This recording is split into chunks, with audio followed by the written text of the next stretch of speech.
Hey guys, welcome to our channel. If you like the video, तो please like and share, and don't forget to subscribe to our channel and comment down all of your questions and suggestions. Thank you. नमस्कार दोस्तों, स्वागत है आपका अपने channel परिचय में। दोस्तों, 13 अप्रैल 1699 में बैसाखी के पर्व के दिन गुरु गोविंद सिंह ने खालसा पंथ की स्थापना की थी। आज ही के दिन गुरु गोविंद सिंह ने सबसे पहले 5 प्यारों को अमृतपान करवाया था। साथ ही 5 प्यारों के हाथ से स्वयं भी अमृतपान किया था। गुरु गोविंद सिंह का बचपन का नाम गोविंद राय था। उनका जन्म 1666 में पौष सुदी सप्तमी को पटना शहर में हुआ था। उनके जन्म के समय गुरु तेग बहादुर असम में थे। बाद में पंजाब लौटने पर उन्होंने परिवार को पंजाब ही बुला लिया। गुरु तेग बहादुर जिस समय शहीद हुए थे, उस समय गोविंद सिंह जी 15 वर्ष के ही थे। इस घटना ने उन्हें झकझोर कर रख दिया था। वे इस बात को जानते थे कि लोगों को शासकों के अत्याचारों से मुक्ति दिलाने के लिए सैन्य शक्ति से ज्यादा लोगों का अवसाद दूर करना और उसमें नैतिक बल भरना जरूरी था। गुरु गोविंद सिंह वैसे तो धर्मगुरु थे, अस्त्र शस्त्र या युद्ध से उनका कोई वास्ता नहीं था, लेकिन औरंगजेब को लिखे गए अपने अजफरनामा में उन्होंने स्पष्ट कर दिया था कि जब सत्य और न्याय की रक्षा के लिए अन्य सभी साधन विफल हो जाएं, तो तलवार को धारण करना ही उचित है।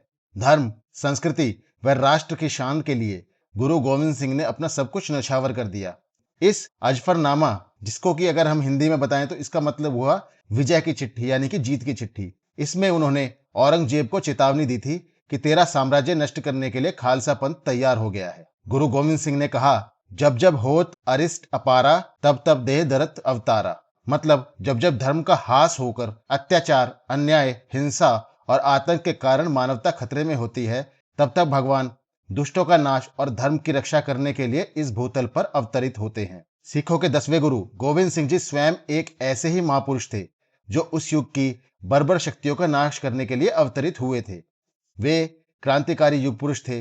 वे धर्म प्रवर्तक और एक शूरवादी राष्ट्र नायक थे। वे सत्य, न्याय, सदाचार, निर्भीकता, दृढ़ता, त्याग एवं साहस की प्रतिमूर्ति थे।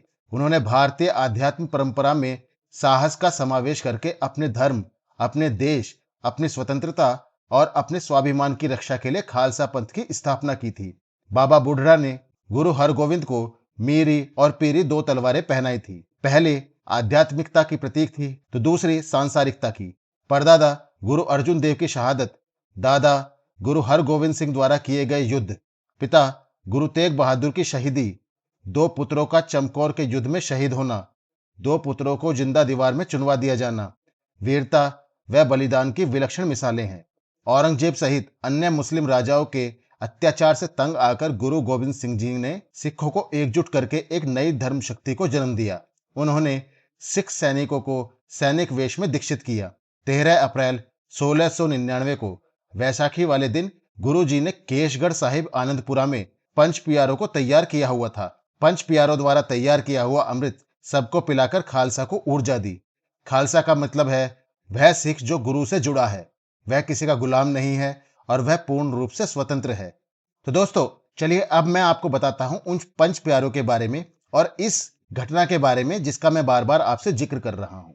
सन 1699 को बैसाखी के दिन आनंदपुर साहिब में चारों तरफ बैसाखी की तैयारियां चल रही थी, लेकिन बैसाखी से 1 या 2 दिन पहले सिखों के 10वें गुरु गुरु गोविंद सिंह जी ने अपने अनुयायियों को बैसाखी पर एक दिन खास दीवान आयोजित करवाने का आदेश दिया। उन्होंने कहा कि मेरी प्यारी संगतों तक यह संदेश पहुंचा दिया जाए कि वह उनसे कुछ खास बात करना चाहते हैं। संदेश सुनते ही संगतों में यह जानने को उत्सुकता पैदा हो गई कि गुरु साहिब हमसे क्या बात करना चाहते हैं। देखते ही देखते बैसाखी के दिन केशगढ़ साहिब में संगतों का हुजूम लग गया। सभी संगतें गुरु जी के दर्शन के लिए एकत्रित हो गई, लेकिन सभी के मन में एक सवाल यह भी था कि आखिरकार ऐसी क्या बात है जो इस वर्ष गुरु जी ने इतने बड़े समारोह का आयोजन किया है।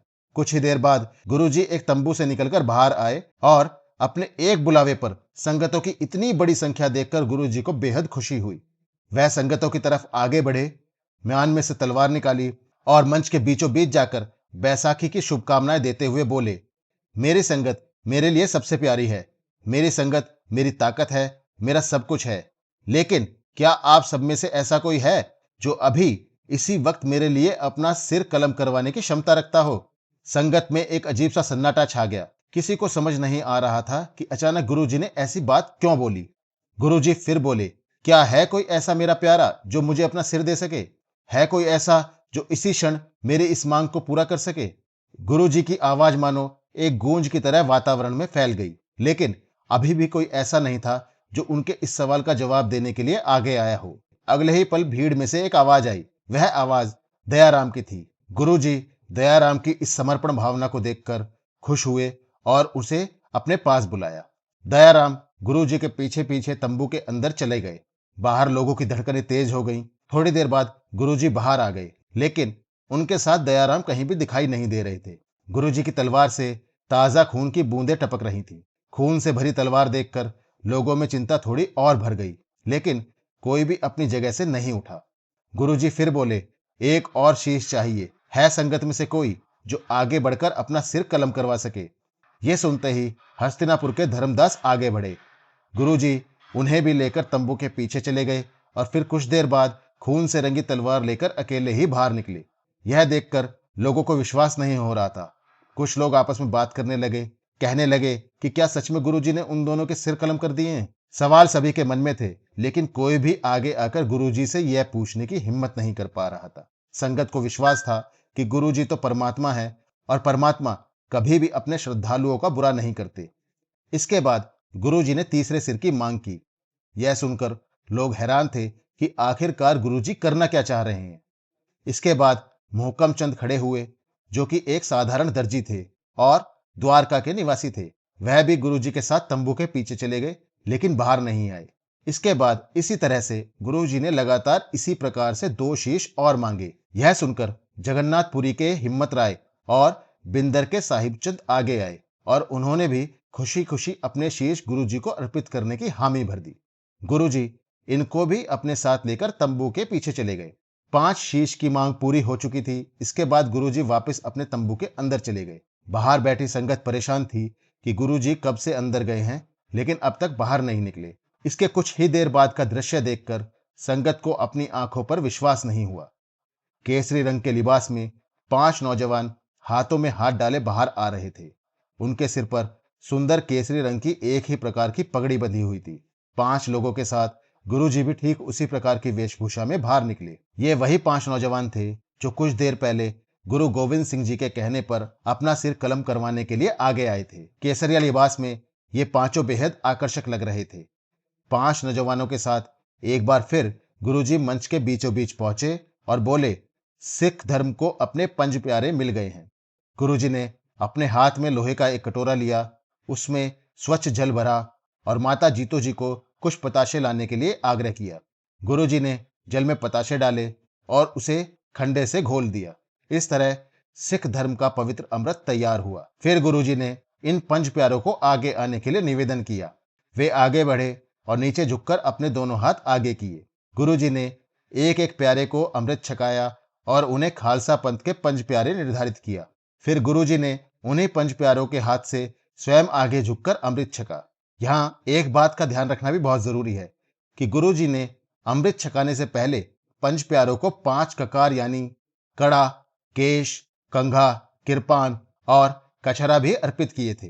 पंच प्यारों के सामने गुरुजी को यूं झुकता देख सारी संगत चकित रह गई। गुरुजी द्वारा निभाए गए इस वाक्य को सिख संगत में वाहो वाहो गोविंद सिंह आपे गुरु चेला वाक्य से उच्चारित किया जाता है, जिसका अर्थ है गुरु गोविंद सिंह ही गुरु हैं और समय आने पर वह अपने पंच प्यारों की आज्ञा का पालन करने वालों में से ही एक हैं। मान्यता है कि गुरु गोविंद सिंह के पंच प्यारों को स्वयं गुरुजी द्वारा ही कुछ अधिकार प्रदान किए गए थे। गुरुजी की अनुपस्थिति में सिख धर्म से जुड़ी गतिविधियों की देखरेख इन्हीं पंच प्यारों के हाथों में सौंपी गई। इन पंच प्यारों ने चमकौर की गढ़ी के युद्ध के दौरान अपने अधिकारों का इस्तेमाल किया था। जब मुगलों की एक बहुत बड़ी फौज के सामने मुट्ठी भर सिखों को देख पंच प्यारों को गोविंद सिंह और सिख धर्म के भविष्य की चिंता सताने लगी। गुरुजी स्वयं युद्ध के मैदान में उतरने के लिए तैयार थे, लेकिन पंच प्यारों ने अपने अधिकार का इस्तेमाल करते हुए उन्हें रोक दिया। उन्होंने गुरुजी से चमकौर का किला छोड़कर जाने के लिए विनम्रता पूर्वक निवेदन किया। पंच प्यारों का हुक्म गुरुजी किसी भी हालत में नकार नहीं सकते थे, इसलिए गुरुजी मान तो गए, लेकिन जाते जाते शेर की दहाड़ के बराबर मुगलों के लिए एक गूंज छोड़ गए। इसी तरह से गुरु गोविंद सिंह जी ने सिखों के खालसा पंथ की स्थापना की और उसी दिन से बैसाखी को खालसा पंथ की स्थापना के प्रतीक के तौर पर उत्साह और उल्लास से मनाया जाता है। इस दिन सूर्य अपनी उच्च गति में होता है। पंजाब के खेतों में पक चुकी फसल की कटाई बैसाखी से ही आरंभ करने की सदियों पुरानी परंपरा है। यह त्योहार रंग बिरंगे वस्त्र पहनकर खुशियों के गीत गाते, लोक नृत्य, भांगड़ा करते मनाया जाता है। तो दोस्तों, यह था मेरा आज का वीडियो खालसा पंथ की स्थापना के बारे में, जिसे सिखों के धर्मगुरु गुरु गोविंद सिंह जी ने स्थापित किया था। उम्मीद करता हूं कि आपको मेरा यह वीडियो पसंद आएगा। फिर आपसे एक नया वीडियो लेकर मिलता हूं। तब तक के लिए धन्यवाद। Thank you very much.